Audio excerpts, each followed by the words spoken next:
kandang milik dari Haji Teguh Triatmojo, rumahnya di Desa Tagerharjo, Kecamatan Soloduro, Kabupaten Lamongan, Jawa Timur, menyediakan ternak-ternak korban sapi berbagai macam jenis.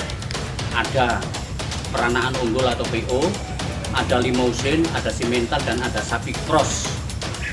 Dan populasi seluruhnya sekitar 225 ekor.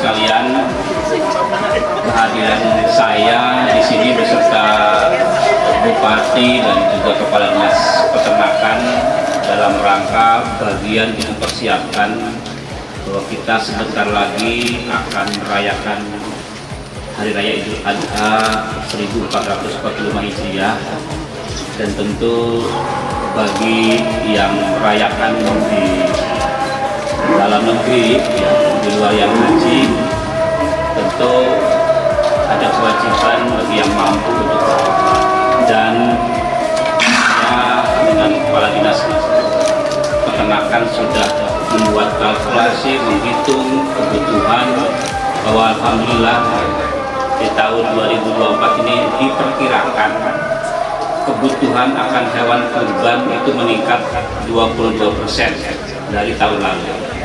Tahun lalu hewan kurban itu 359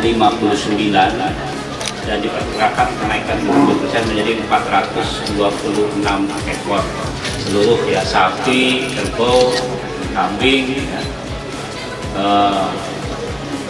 domba, ya.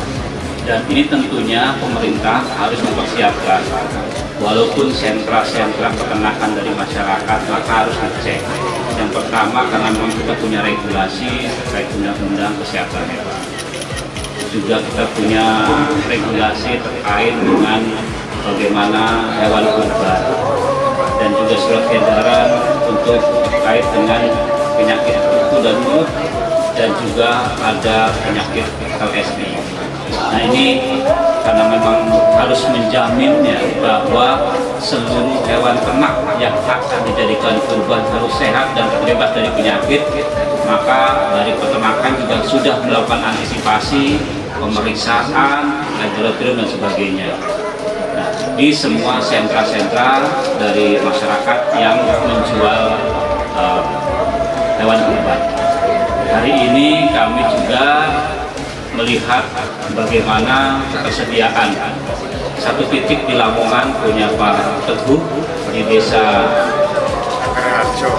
Tagerharjo, Kecamatan Soloduro, Lamongan sebagai gudang di sini, gudang pangan atau lumbung pangan hewani. Saya kira perlu kami ingin meyakinkan kepada khalayak, kepada masyarakat, bahwa yang kami cek salah satunya adalah betul-betul sudah memenuhi standar, memenuhi syarat untuk bisa dijadikan, diperjualbelikan sebagai hewan kurban. Lalu sekalian juga di sini ada sapi yang sudah dipesan oleh Presiden untuk di Jawa Timur, ya, dengan jenis spesies peranakan nomor, dan ini keberuntungan, ya, bahwa Presiden yang membeli sapinya di Lamongan itu untuk masyarakat Lamongan dengan kebanggaan. Dan kami juga tadi memesan tambahan untuk korban, untuk membantu pesantren, ya, kita juga akan tambahan dari sini. Sekalian juga kami dari persiapan menjelang Idul Adha juga kita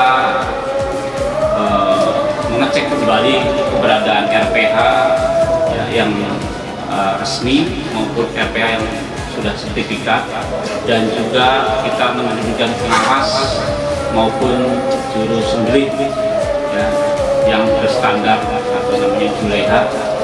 Dan ini bagian dari kita untuk memastikan bahwa kita bisa melindungi masyarakat yang akan berhewan kurban dan juga bagi masyarakat yang akan mengkonsumsi hewan kurban. Mudah-mudahan dengan upaya seperti ini, pertama bahwa keterjaminan hewan yang sehat dan memenuhi syarat bisa terolehkan dengan kebutuhan yang lebih banyak lagi. Yang kedua, ya seluruh daging nanti yang menjadi bahan konsumsi bisa dikonsumsi dengan sehat. Tentunya bisa berlebaran dengan bahagia, berbagi dengan nikmat, dan tidak ada persoalan. Kami mengantisipasi, memastikan tidak ada satu persoalan pun terkait dengan hewan kurban. Maka itu betul Dinas Peternakan bekerjasama dengan Dinas Peternakan Kabupaten Kota untuk memastikan seluruh prosesi ya, perlindungan, kemudian pengetesan, dan juga pemeriksaan pada seluruh anggota seluruh hewan yang memang masuk untuk dijual baik. Saya kira itu yang bisa kami sampaikan. Mungkin Bu Bupati bisa menyampaikan bahwa kunjungannya ke Lamongan ini tentu akan memberikan satu motivasi sendiri bagi peternak di Kabupaten Lamongan, sekaligus merupakan kebanggaan kami. Lebih-lebih tadi sudah disampaikan bahwa salah satu dari sapi yang dibeli hari ini adalah sapi pesanan Pak Presiden yang ada di sebelah sini, dan alhamdulillah selain itu juga PJ Gubernur tadi juga membeli 4 sapi, dan itu kita menyiapkan ternak korban yang sehat. Kita juga ada kegiatan untuk pemeriksaan lalu lintas. Kita sudah memberikan sosialisasi kepada teman-teman di kabupaten kota bagaimana melalu lintaskan ternak. Salah satunya adalah pergerakan ternak dari kabupaten yang satu ke kabupaten yang lainnya, itu melalui beberapa prosedur. Salah satunya adalah harus ada surat rekomendasi penerimaan dari kabupaten penerima, kemudian kabupaten yang mengirim juga memberikan rekomendasi pengiriman, diikuti dengan pemeriksaan bebas penyakit melalui sertifikat veteriner yang itu nanti akan dikeluarkan oleh teman-teman pejabat otoritas veteriner di masing-masing kabupaten. Kemudian juga sudah dilengkapi dengan ternak yang dilalu lintaskan sudah divaksin minimal 1 kali vaksin untuk PMK dan LSD. Ini yang kita juga lakukan pemeriksaan. Untuk hari Rabu, insya Allah mohon izin Bapak Gubernur dan Bapak Bupati, nanti kami di Dinas Peternakan Provinsi Jawa Timur, Rabu kita akan memberangkatkan tugas teman-teman dokter hewan, paramedik dan medik veteriner, juga teman-teman dari pengawas mutu bibit dan pengawas mutu pakan untuk melakukan pemeriksaan antemortem di seluruh lapak dan juga nanti postmortem pada saat setelah penyembelihan di RPH. Nah, teman-teman di kabupaten kota saat ini tidak bisa menampung seluruhnya di sembelih di RPH. Untuk itu rekomendasi dari dinas teknis untuk memperbolehkan menyembelih di luar RPH. Salah satunya nanti di tempat-tempat masjid ataupun di perumahan ataupun di RT dan seterusnya. Tapi itu semua atas rekomendasi dari teman-teman yang berwenang di Dinas Peternakan yang membidangi fungsi peternakan di kabupaten kota melalui POV. Sehingga teman-teman, harapan kita kalau stok daging, stok sapi, stok kambing, dan stok untuk domba kita cukup, bahkan Jawa Timur surplus untuk menopang provinsi di sekitar kita. Sehingga nanti kami aturkan data rilisnya yang detail, nanti kami sampaikan melalui WA grup nanti data-data detailnya. Saya kira itu secara keseluruhan overall aman, ketersediaan cukup, bahkan surplus.